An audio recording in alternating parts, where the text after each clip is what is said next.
রান্নাবান্নাগুলো দেখিয়ে দিই আজকে কি কি করেছি। চলো, এই যে প্রথমেই দেখাই ভাত। আর প্রথমেই বলি হ্যালো মাই মলাটা। প্রথমেই বলি, একজন বন্ধু বলেছিলেন যে ভাত দেখাতে, মানে ভাত একদিন দেখায়নি, সেটাই প্রথমে ভাত দেখাতে, ওই জন্য ভাতটা দেখাচ্ছি। এই যে আজকে মিষ্টির বাবাও আছে, মিষ্টি স্কুল থেকে এলো। এখানে গরম গরম ভাত, এখানে হচ্ছে গরমে উচ্ছে সেদ্ধ, এই যে উচ্ছে সেদ্ধ আর পেঁপে সেদ্ধ। আর এখানে আছে পালং শাকের একটা মানে তরকারির মতন,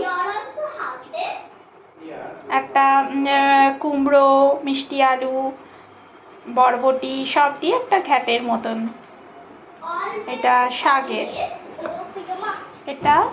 আর সাথে আছে এই যে ডিমের কারি। আজকে দুপুরের এই সিম্পল লাঞ্চ।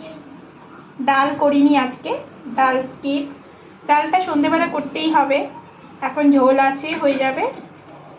এই রেসিপিগুলো আজকের মেনু। কেমন হয়েছে অবশ্যই জানিও, তোমাদের দুপুরবেলায় কি হলো অবশ্যই জানিও কমেন্ট করে। আজকের মতন বাই বাই।